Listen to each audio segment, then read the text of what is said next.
I've owned my own business for about 3 years total now. Yeah, I think what's contributed to my success the most is my failures. Obviously going through the field so fast, building a team, opening up, my own business in 3 months, it was great, it felt great, but getting into it, I didn't come from an entrepreneurial background. I didn't have family members who ran their own businesses. I was raised by my grandma, who was a teacher for about 45, 50 years. So it was all new to me. So kind of going into a management position, I always thought like, oh, hey, businesses make money, but never really thought, oh, businesses also lose money. And I didn't do all the right things when I opened up. I didn't have the right work ethic. I wasn't the best student. I wasn't asking questions. I wasn't open to coaching and training.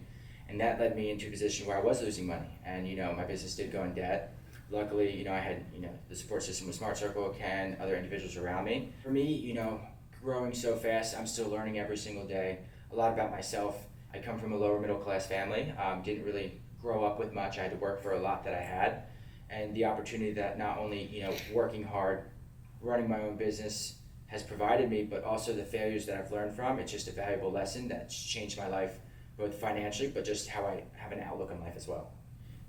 I've had a lot of help, and there's never been a, hey, like, I've helped you, now I need this, or hey, I've helped you, I need that. But it's just given me a different outlook, like more trust in people, just, trusting other people's advice and not just thinking everything that I'm doing is the proper way to do it. But there's also different outlooks and different perspectives and different ways people like to be coached, and I've learned all that throughout my journey.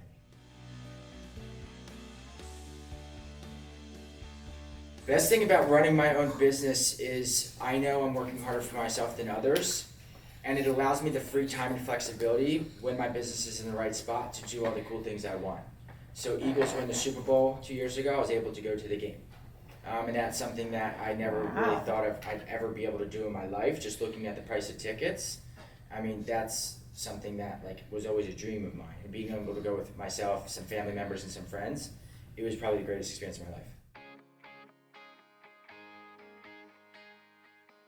Yeah, it's funny. So I was in college, but then I was just a bartender, and then I was the dude at a nightclub who brought the juice and ice to the tables. So when I was doing that, I was looking around me, and there was just some bottle servers who were in mid-40s, upper 50s, and a lot of people who were just relying too much on tips and their day-to-day lives, and they couldn't really get what they wanted out of life because hey, if the club's slow, then I can't pay my bills, or hey, if this person doesn't tip me properly, hey, I can't do this, or hey, I can't feed my family.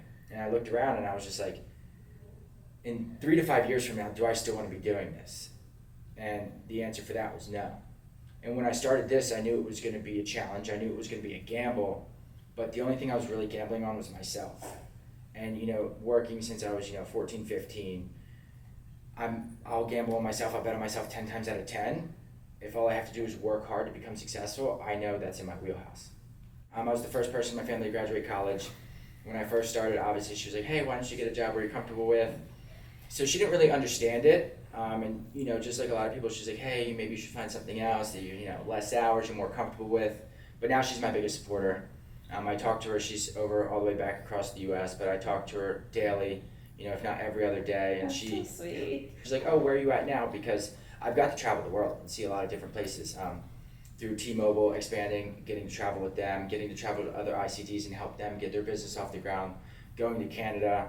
So now every time I talk to her, she's like, hey, where are you at in the US? So she's, she supports me now, and she loves everything that, I've grown into be and how I've been able to financially and, mentally support her back at home as well.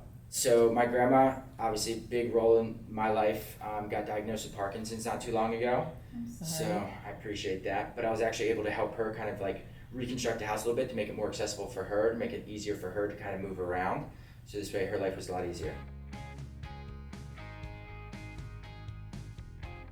Just looking at it, right, knowing when I went back home, I just really put it into perspective and said, hey, if I give up on myself, give up on this, I'm just going back home and what else am I gonna do? And it's a saying I always say, which is kind of messed up, but home's poor for me. I know if I go home, I'm still gonna have to put in the same work, but for other people. But if I put that same work in for myself, work hard every single day, the opportunity to change my life, which it has done already in just a short 3 years, was always there. But I just had to see it. And as people, as it's human nature, when tough times come, it's easier to put the blame on something else. hey, this didn't happen because of that, or hey, this didn't happen because of this. And it's always harder to say, hey, this happened, but what did I do to cause that outcome, and how can I grow, and how can I change to make that outcome different? So for me, I think it was just more so, and for everybody, it's just like a little self-accountability, right? I come from a sports background, and I think that's a big part of what played into me growing at an accelerated rate, because playing sports at a high level, I had to know that like there's self-discipline, there's self-accountability, and it doesn't matter what you're doing in life, whether you're in this industry, whether you're, like dairies or deliver pizzas, it doesn't matter what you do. If you have no self-accountability in anything, you're not going to grow.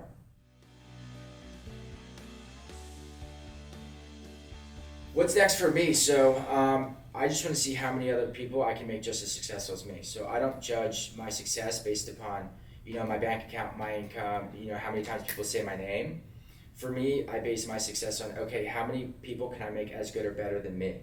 So right now my full focus is, getting AT&T where it needs to be, getting Rogers where it needs to be, getting T-Mobile where it needs to be, but more importantly, all the guys and girls who are in my office, I look at it every single day like their lives are in my hands. They're investing the time, they're giving me the dedication, they're taking time spent away from their family.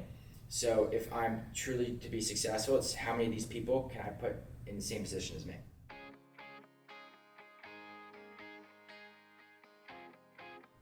Talent, skills, hobbies. So I like to surf. I played ice hockey and volleyball.